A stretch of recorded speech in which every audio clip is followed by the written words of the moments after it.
চ্যানেলে তো আজ পর্যন্ত অনেক কিবোর্ডস নিয়ে কথা বললাম, তবে আজকে কথা বলবো আমার পার্সোনাল কিবোর্ডটা নিয়ে। মাসখানেকের বেশি হয় এই কিবোর্ডটা আমার ডেস্কে আছে আমার ডেইলি ড্রাইভার হিসেবে। নাম হচ্ছে ফিউরি কিউব E68। এটার সাথে অনেকেই পরিচিত।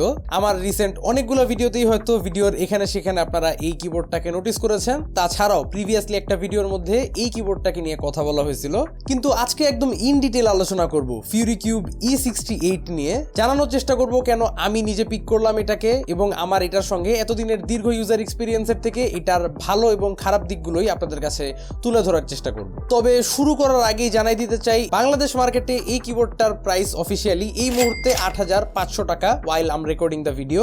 সো বুঝতেই পারছেন this is not a budget segment keyboard. Definitely একটা মোটামুটি হায়ার প্রাইস সেগমেন্টের মধ্যেই আছে কিবোর্ডটা, যার কারণে এটার ব্যাপারে আসলে ভালো লাগার মতো অনেক জিনিসই আছে। কিবোর্ডটার ক্ষেত্রে স্ট্যান্ড আউট করে এটার বিল্ড কোয়ালিটি, এটার typing sound and the experience. বাংলাদেশে ফিউরি কিউব ব্র্যান্ডটার অথরাইজড ডিস্ট্রিবিউটর হচ্ছে ভাইব গেমিং, এবং তাদের কাছে আপনারা এই কিবোর্ডটা পেয়ে যাবেন উইথ 1 ইয়ার অফিসিয়াল ওয়ারেন্টি। তাদের ব্যাপারে বিস্তারিত ইনফরমেশন খুঁজে পাবেন ডিসক্রিপশন বক্সে। এনিওয়েজ, সম্পূর্ণ ভিডিওটা জুড়েই ফিউরি কিউব E68 নিয়ে আপনাদের সঙ্গে থাকছি আমি কাইফ, আপনারা দেখছেন টেক স্যাভেজ। ছোট্ট একটা 15 সেকেন্ডের ব্রেক নিয়ে নিচ্ছি to tell you about DynaHost. DynaHost arguably বাংলাদেশের one of the most well reputed hosting service provider, এবং খুব সহজেই domain hosting, VPS server, business email, bulk SMS সহ নানান ধরনের সার্ভিসেস তাদের থেকে আপনারা নিতে পারেন সুলভ মূল্যেই। Thanks to DynaHost and back to the video. একটা কিবোর্ড থেকে মূল চাহিদাটাই যদি হয় টাইপিং এক্সপিরিয়েন্স, তাহলে এই কিবোর্ডটা অবশ্যই থাকবে তালিকার শীর্ষে। স্যাটিসফাইং, স্মুথ এবং থেরাপিউটিক টাইপের একটা টাইপিং এক্সপিরিয়েন্স দিয়েছে আমাকে এই কিবোর্ডটা।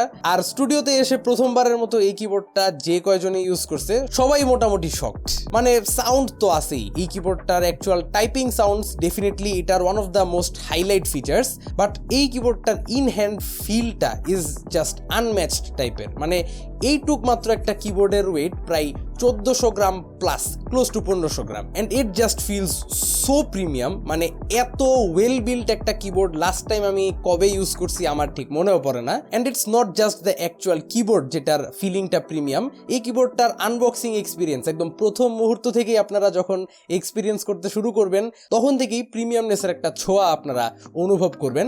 আলাদা করে একটা অ্যাক্সেসরিজ বক্স দেওয়া থাকে, যেটার মধ্যে আপনারা জরুরি সমস্ত accessories like key cap puller, extra switches and extra key caps খুঁজে পাবেন। কিবোর্ডের বক্সটা আসলে দেখতে খুবই ক্লাসি টাইপের, আনবক্সিং এক্সপিরিয়েন্সটাও টপ নচ। আর তাছাড়া থাকছে অ্যাকচুয়াল কিবোর্ডটা এবং কিবোর্ডের সাথে প্রোভাইডেড খুবই কোয়ালিটিফুল একটা braided type C cable. Anyways, coming back to the actual user experience, এই কিবোর্ডটার একটা টাইপিং সাউন্ড টেস্ট আপনারা শুনে আসেন।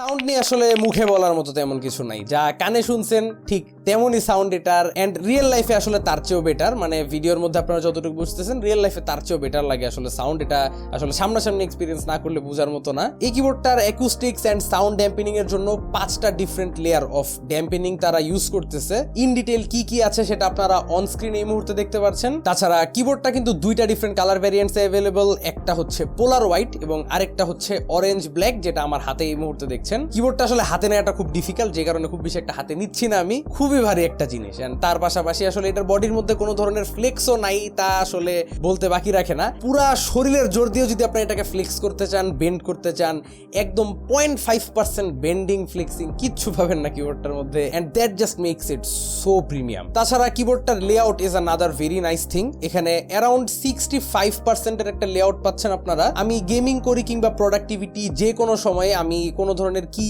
মিসিং টাইপের ফিল করি না।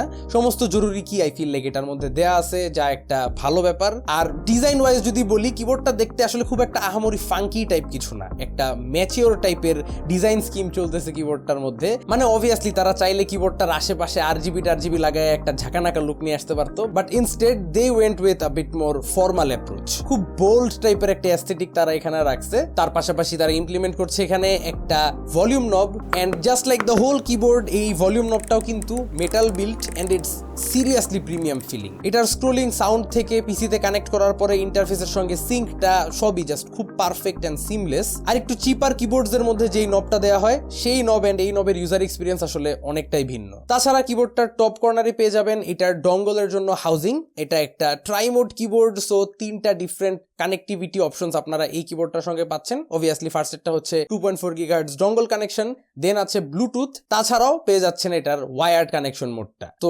কানেকশনের টগল, তার পাশাপাশি ম্যাক এন্ড উইন্ডোজ এই দুইটার মধ্যে টগল বাটনটাও আপনারা টপ সাইডে এখানেই খুঁজে পাবেন। তাছাড়া টাইপ সির ইনপুটটাও একই হাউজিং এর মধ্যেই থাকছে। কিন্তু আসলে এখানের সুইচেস এন্ড এই ডঙ্গলের হাউজিং সবগুলাই বডিটার সাথে একদম ফ্লাশ টাইপের। বাটনস গুলা বলেন কিংবা ডঙ্গলটা, এটা কিন্তু বডির থেকে আসলে বের হয়ে নাই, যার কারণে আসলে খুব ক্লিন এন্ড সিমেট্রিক্যাল একটা লুক আসে, উইচ ইজ অ্যাপ্রিসিয়েটেড। তবে আমার কাছে মনে হয়েছে এই বাটনস গুলাকে এমনিতে অ্যাক্সেস করতে বা ডঙ্গলটাকে বের করে নিয়ে আসাটা একটু হ্যাসেল টাইপের। খুব ইজিলি বাটনগুলো অ্যাক্সেস করা যায় না, কারণ একটু গর্থর ভিতরেই আছে অবভিয়াসলি, মানে মুভ করতে একটু প্রবলেম হয় ফ্রম টাইম টু টাইম। এটা একটা ছোটখাটো নিটপিক হিসাবে আপনারা ধরতে পারেন। তাছাড়াও একটা অ্যাটেনশন গ্র্যাবিং পার্ট হচ্ছে কিবোর্ডটার বটম সাইডে কিন্তু কোনো ধরনের হাইট অ্যাডজাস্টেবল ফিটস নাই, শুধুমাত্র 4টা রাবার গ্রিপের দেখা পাবেন আপনারা বটম পার্টে, and this do a great job for the gripping part. But এখানে হাইট অ্যাডজাস্টমেন্টটা না থাকায় কারো যদি এই কিবোর্ডটা আর একটু ইনক্লাইন করে নিতে ইচ্ছা করে তারা একটু প্যারা খাবেন।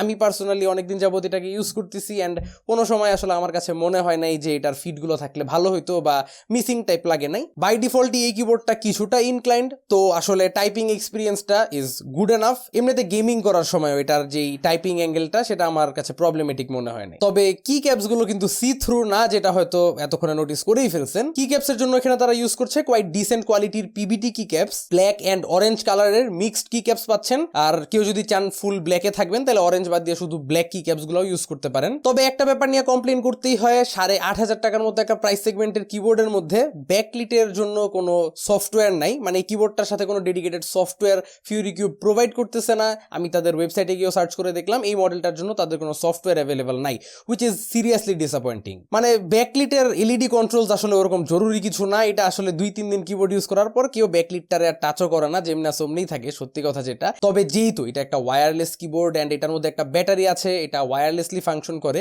এটার ব্যাটারি লেভেলসটা মনিটর করার জন্য হইলেও এটার সাথে একটা সফটওয়্যার দরকার ছিল, যেটা এই কিবোর্ডটার সঙ্গে কমপ্লিটলি মিসিং। তো আমাকে যদি জিজ্ঞেস করা হয় এই কিবোর্ডটার সবচেয়ে বিগেস্ট ডাউন সাইড হচ্ছে যে এটার সাথে কোনো সফটওয়্যার নাই, যা এরকম একটা প্রাইস রেঞ্জে আসলে disappointing. Anyways, under the key caps এখানে আপনারা সুইচ হিসাবে পেয়ে যাবেন HMX লেমন গ্রেপ সুইচেস। এগুলো linear switches, perfect for gaming, and আমার কাছে এগুলো এক্সেপশনালি ভালো লাগছে for typing as well. Although linear switches আসলে টাইপিং এর ক্ষেত্রে মোস্ট অফ দ্য টাইম ভাল লাগে না, বাট এই সুইচেস গুলো খুবই প্রপারলি ফ্যাক্টরি লুবড এবং স্টেপস গুলাও লুবড, কোনো ধরনের র্যাটলিং সাউন্ড পাওয়া যায় না, এন্ড টাইপিং এক্সপিরিয়েন্সটাও কোয়াইট ফার্ম টাইপের। কিজ গুলো আসলে র্যাটেল করে না একদমই, সিঙ্গেল কিজ গুলো আসলে র্যাটেল টাইপের করে না, নড়াচড়া করে না, যার কারণে আসলে টাইপ করতেও ভালোই মজা পাওয়া যায়। অবভিয়াসলি এগুলো 5 পিন সুইচেস, এন্ড এই কিবোর্ডটার পিসিবিটাও 5 পিন পিসিবি। তবে একটা ব্যাপার একটু অড, যে এই কিবোর্ডটার যে কোনো সুইচ আপনি যখন পুল করবেন সাথে সুইচটাও ধাম করে খুলে এসে পড়বে, অর্থাৎ পিসিবিটা সুইচগুলোকে খুব শক্তভাবে ধরে না, which is good and bad at the same time. মানে সুইচগুলো আপনার খুলতে ইজি হবে, বাট যখন আপনি কি ক্যাপস খুলতে যাচ্ছেন তখনও সুইচগুলো উঠে এসে পড়তেছে,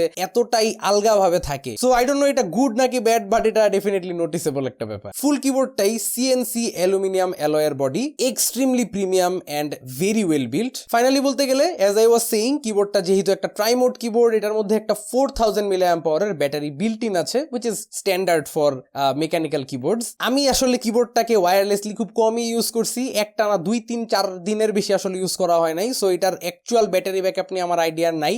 হোপফুলি 15 দিনের বেশি ব্যাটারি ব্যাকআপ পাবেন যদি একটানা ইউজ করেন, কিন্তু ওয়্যারলেস কোনো লেটেন্সি বা ডিলে আমি ফিল করি নাই। It's quite snappy and seamless connection. এখন সত্যি বলতে 8,500 টাকা is a lot for a keyboard, and এরকম একটা প্রাইস সেগমেন্টে অনেকেরই অনেক কিছুই কিবোর্ডটার ব্যাপারে নাও ভালো লাগতে পারে, আবার ভালো লাগতেও পারে।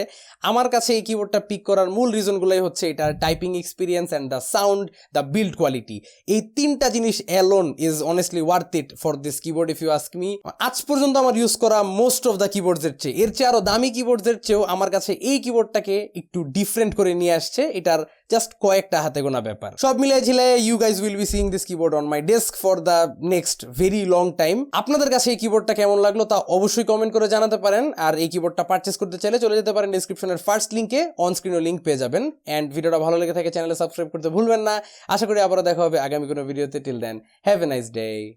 পিস।